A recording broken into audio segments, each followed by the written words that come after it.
Урматтуу кыргыз элим, урматтуу кыргызстандыктар. Менин кайрылганымдын себеби биз азыр баардыгыбыз көрүп билип отурабыз. Көрүп турабыз. Кыргызстандын акыбалы кандай калды? Мамлекеттин акыбалы кандай? Экономикасы кандай? Элдин турмушу кандай? Кантип жашап атышат? Баарыбыз байкап турабыз. Эл аябай кыйын акыбалда жашап атышат. Мына элдин баардыгы Кыргызстандын дээрлик көпчүлүгү миграцияда жүрүшөт. Жаштардын баары миграцияда жүрүшөт. Чет элдерде. Эмне үчүн ал жакта жүрүшөт? Үй бүлөсүн багалы, эптеп, иштеп, акча таап, үй бүлөсүн багалы, ата-энемди багайын, бала чакамды багайын деп жүрүшөт. Эмне үчүн ошол чет жерлерде жүрүшөт? Себеби биздин Кыргызстанда жумуш орну жок. Иштейин десе жумуш орну жок. Мунун себеби эмнеде? Мунун себеби ушул Кыргызстанда жакшылыктуу экономиканы жакшы реформалар жүргүзбөй саясатчылар, коррупционерлер бүт баары толко өздөрүн гана ойлоп, экономиканы ойлобой, Кыргызстанга жакшы ишканаларды курбай, Кыргызстанда жумуш ордундарды ачпастан биздин карапайым кыргыз элибиз жумуш таппай, бала чакасын бага албай, кыйналгандан ошентип миграцияда жүрүшөт. Элдин баарынын 90% негизинде алып караганда баарынын мойнунда карызы бар. Кредит. Бүт баары банктан кредит алган. Төлөй албай, кантип төлөштүн айласын таппай ошентип миграцияга барышып, проценттердин эптеп кутулуш үчүн ошол жакта жүрүшөт. Өкмөттүн өзүнүн карызычы. Өкмөт дагы ушул күндө 5 миллиардка жакын тышкы карызы бар. Келип атат. За границадан, аяк бияктан, чет Европадан, Япониядан, Кытайдан кредит, жардам кредиттер келип атат. Бирок алардын каяка кетип атат? Биздин элге жардамы тийип атабы ошол кредиттердин? Биздин элди ошол кредиттин эсебинен өкмөт карапайым элди карыз кылып, карапайым элге тийиштүү болгон ресурстардын баарын залогко коюп, ошол кредиттерди алып атышат. Анан ошол кредиттерди кайра кайтарыш үчүн ушул өкмөттүн өзүнүн программасы ишке ашып атабы? Кантип кийин ошол кредиттерден кутулат? Кантип ошол кредиттерден кутулуп элди жакшы турмушка алып барат?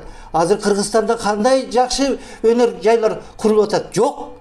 Эч кандай өнөр жай курулган жок, эч кандай жумуш орну ачылган жок, эчтеке жок. Мына биз билебиз, 2 революция болду. Ошол 2 революциядан кийин эмне өзгөрүү болду? Эч кандай өзгөрүү болгон жок. Экономикабыз алдыга жылдыбы? Жылган жок. Наоборот, ошол бойдон эле турабыз. Элдин кыйналган ошол бойдон эле. Бардыгы кыйналып жашап атат. Мына элдин кыйналган эң бир орчундуу маселе кредиттен кантип кутулуш үчүн чет жерлерде миграцияда жүрүшөт. Ал эми биздин коррупционерлер болсо чет жерден Кытайдан, аяк бияктан келген акчаларды бекитип, ошолорду өздөрүнүн пайдасына иштетишип, элге пайдасын тийгизбей көмүскөдө калтырып атышат. Бул жерден азыр элдин күйгөнү ушул экономиканы ким оңдойт экен? Биздин Кыргызстан мамлекетибизди ким оңдойт экен? Биздин Кыргызстан мамлекетибизди ким алдыга түртүп, өкмөттү жакшы акыбалга алып келип, элдин турмушун жакшы кылып ким чыгат экен деп элдин баары ушуну күтүп атат. Коррупциялык система, партиядагы коррупциялык система бул жөнүндө эч кандай ойлонбой атат. Азыр партиянын бүт бардыгы шайлоого даярданышып, саясий оюндар менен алек болуп атышат. Элдин ой менен иштери жок. Бардыгы эптеп шайлоого барып, өтүп кетиш үчүн бирин-бири бириктирип, жанагы эски коррупциялык системадагы партиянын тизмегиндеги олигархтар кайра эле ошол шайлоого аттанып атышат. Кайра эле ошол мурдагы партиялар эртең келип ошол депутат болуп шайланышат. Алар оңдомок беле Кыргызстанда? Жок, алар оңдобойт. Алардын колунан толко өздөрүнүн байытыш гана, ошону өздөрүнүн байытуу жолун гана ойлошот. Урматтуу кыргыз эл, мен силерге кайрылганым мына Кыргызстандын акыбалын жакшыртам, Кыргызстандын элине жакшы турмуш алып берели деп аракет кылган азаматтар жок эмес. Мына алып карасак, азыр ушул видеолордон чыгып сүйлөп атышат. Жаш жигиттер, патриоттор, ушуларды колдойлу. Эмки шайлоодо ушуларды алдыга тутуп, ушуларды колдоп, таза адамдарды, таза инсандарды, чын жүрөк патриот, эл үчүн күйгөн, эл деп көкүрөгүн каккан адамдарды шайлайлы. Таза адамдар келсе, чынчыл адамдар келсе, өкмөт конечно оңолот. Элди ойлогон адам келсе, өкмөт конечно оңолот. Мен мисалы үчүн мына азыр байкап жүрөм, көрүп атам видеолордон. Чыңгыз Капаров деген жигит аябай жакшы сүйлөп атат. Бүт курч сөздөрдү айтып, өкмөттү сын пикирге калтырып, депутаттарды сын пикир менен айтып, коррупциялардын бетин ачып, аябай ачык сүйлөп атат. Ушуга окшогон жаштарды колдойлу. Ушуга окшогон жаштар келсе, ушуга окшогон жаш жигиттер, патриоттор келсе, Кыргызстан үчүн күйүп жанган жигиттер кол көтөрөт Кыргызстанды, оңдойт Кыргызстанды. Мына азыр мен дагы байкап атам, бардыгы эл только Садыр Жапаровду мактап, Садыр Жапаровду колдоп жүрүшөт. Действительно, Садыр Жапаровдун түрмөдө отурушу эч кандай бир себепсиз. Садыр Жапаров эл үчүн күйүп, жер үчүн күйүп, ушул кумтөрдүн алтыны тышка жөндөн эле кетип калды деп күйүп жанып кыйкырса, ал кишини алып барып түрмөгө отургузуп коюшту. Эмне анын күнөөсү ушу эл үчүн күйгөн үчүн ал күнөөлүүбү? Эл үчүн күйүп жанган үчүн ал күнөөлүүбү? Эмне үчүн ал түрмөдө отурат? Муну элдин баары билет. Бул менин гана оюм эмес. Бул бүткүл элдин, бул кыргызстандыктардын ою. 90% кыргыздардын эли ушуну ойлошот. Анан мен бул Кыргызстандын политикасын эң бир туура ой менен бир айтып кетти ушул Мейманалиев, Тынбек Мейманалиев деген патриот жигит, патриот мырза. Өзү илимдүү, билимдүү, жазуучу экен, китептери бар экен. Анан ушун кайрылуу жасады, мен WhatsApp'тан угуп, ушул кайрылуусуна аябай баа бердим. Анын кайрылуусунда ар бир айткан сөздөрүндө эң мындай элдин көйгөйлүү маселелери көтөрүлүп турат. Мисалы үчүн айтканда, ал ушул президентке кайрылуу жасап айткан сөздөрүн мен уктум да, ал жерде айтып атат. Урматтуу президент, ушул коронавирустун убагында, карантин убагында, орозо убагында элдин карызын соопчулук ишмен кылып, элдин карызын кечирип, ушул проценттерин кечирип, эл үчүн ошо проценттерин кандайдыр бир жеңилдик берүүгө далалаттанбайсызбы деп эң туура айтып атат. Мен ушуга кошулат элем. Мен жана айтпадым, элдин баары кредит менен карызда кутула албай, банктардан кантип кутулушун билбей талаалап жүрүшөт, миграцияда жүрүшөт. Бул Кыргызстандын банктары бүт баары жүүлүктер. Кыргызстандагы банктардын бардыгы проценттери жогору, башка мамлекеттерге караганда эң жогорку проценттер менен беришет кредиттерди. Ушулар жакыр кылып атат кыргыз элин. Ушулар канын соруп атат кыргыз элин. Ушулардын айынан кыргыз эли жакыр болуп, кантип үй бүлөмдү баксам, кантип ушул турмушумду оңгосом деп миграцияда жүрүшөт. Мына азыр ошол банктардын проценттери карантин убагында токтобостон кайра өсүп атат. Карантин убагында ким иштеди? Эч ким иштеген, бардыгы үйүндө турат. Акчаны каяктан табат? Акчаны табыш үчүн иштеш керек болчу. А карантинде эч жака жыла албай атса, кантип акча табат? Ушуну ойлош керек болчу, урматтуу президент. Ушуну ойлоп, элдин камын ойлоп, элге кичине жардам болсун деп банктарды чакырып, Нацбанкты чакырып ап, давай ушуну бир акыбалга келтирели. Банктардын системасын как-то жеңилдетели. Элдин камын көрүп, ушул проценттерди азайтып, элге жардам берели деш керек болчу. Бул элдин канын соруп атышат азыр банктар. Проценттер токтогон жок. Карантин убагында проценттерди токтотуп коюш керек болчу. Проценттердин кантип төлөшөт эми?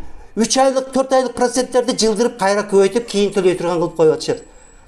Банктар эмне? Кембагалбы? Банктардын бардыгы бай. А жарды элдер кембагалдар болсо кыйналып атышат.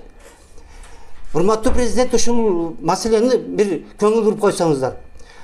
Анан мен айтайын дегеним, ушул мына чын жүрөк ушул маселени көтөрүп, ушундай патриот жигиттер ушундай кайрылууларды жасап жүргөндө, бул Тынбек Мейманалиев бир ойду айтты. Давайте ушул партиялык, коррупциялык системаны жоюп, бир мандат, бир округ кылып, партияга келүүнүн кажети жок. шайлоого бир мандаттан, бир округтан келели. Эл шайласын, эл көтөрсүн, кийин эл кайра өзү сурап ала турган болсун, элдин талабын аткарсын. А бирок келип алып туруп, депутат келип алып бул жерде тайраңдап, ак үйдө жүрө беришпей, элдин камын ойлосун. Элге отчет берсин. Ел өзі талап қойса, ошол талапты аткара албаса, анда элге өзү кайра чакырып алып, башка депутатты шайласын деген ойду айтып атат Тыныбек мырза. Мен эң колдойм ушуну, эң туура ой. Ушул бир мандат, бир округ деген ойду, идеяны мен колдоп, ушул кишиге телефону бар экен, чалдым. Чалсам, келиңиз сүйлөшөлү деди баарлашып. Келсем, бул жерде Тыныбек мырза, анан Чыңгыз Капаров дагы бар экен. Булар мен баарлашканда алар менин идеямды колдошуп, туура сиздин идеяңыз менен биздин идеялар бир экен деп, мени ушул жерде биз менен болуңуз деп, биз менен катарлаш болуп, бир ушундай жаңы эмелерди, идеяларды айтып, элдин камын ойлогон активисттерди түзөлү деп мени үндөштү. Мен макул дедим. Мен ушул жерде силер мененмин дедим. Алар айтты, штабты жетектеп бериңиз деп. Мен макул дедим, эгер колумдан келсе жетектеп берейин.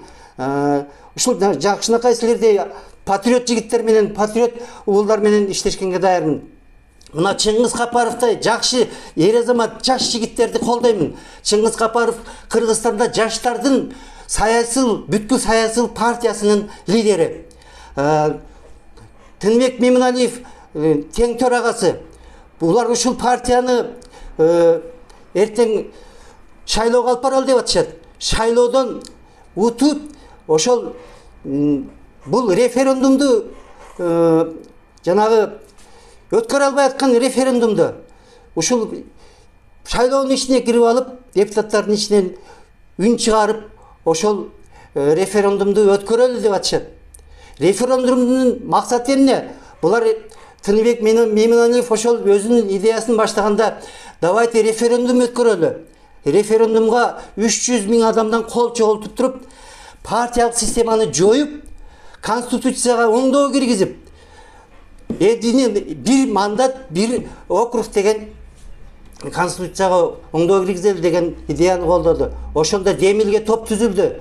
Демилге топ ушул референдумду жүргүзөбүз деп аракет кылганда, буга да бийлик тараптан тоскоолдук болду. Коронавируска шылталып, регистрациядан өтпөй, юстициядан регистрациядан өтпөй, азыркы чейин кармалып турат. Эгерде ушул референдум ишке ашып кетсе, сонун болмак, элдин талабы орундалмак.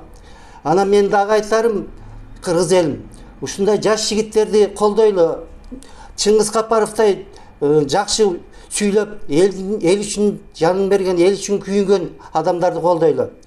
Анан мына айтып атышат, биригип атышат деп. Эски партиялар кайра бири менен бири биригип, кайра эле ошол оюндарды ойноп атышат. Кайра эле баягы олигархтар бийликке келмей болуп атышат. Урматтуу элим, кыргызстандыктар, акылыңарга келгиле, эми алданбагыла. Куру убадага алданбагыла. Таза адамдарды шайлагыла. Мурда тиякта булганбаган, артында саясий бул эмеси жок адамдарды шайлагыла. Мына азыр бул жерде бул биздин топ, мына жаштар партиясы жана дагы бир эки партиялар менен бирикмек болуп атабыз, таза партиялар менен. Ал партиялардын арасында чындап элге күйгөн таза адамдар болуш керек. Ошол партиялардын бири мына Садыр Жапаровдун партиясы мекенчил партия. Бул жалаң эл үчүн элге күйгөн партия. Андан дагы бир партия мына Таза Кыргызстан деп атабыз. Ал партия менен да сүйлөшүү жүрүп атат. Алар менен да биригели деп атабыз. Мекенчил партия менен биригели деп атабыз. Ошолор менен бириксек, алдыга шайлоого барсак, анан бизди колдогула, урматтуу кыргызстандыктар. Ушу бизди колдосоңор, ушул партияны, жаштарды, жаш жигиттерди, жаңы адамдарды колдосоңор, эртеңки күнү Кыргызстанда оңой турган адамдар ушулар. Биздин бүткүл жаштар саясий партиясынын штабы Киев көчөсүндө, Элбир зданиясынын 3-этажында 7-чи кабинетте жайгашкан. Эгер биз менен болуңуздар келсе, биз менен ушул чын жүрөктөн биздин партияга кошулуп, биз менен алдыга шайлоого барабыз деген үмүтүңүздөр болсо, келгиле. Биз дайыма сиздерди тосуп алабыз. Менин телефонум 554 814 844.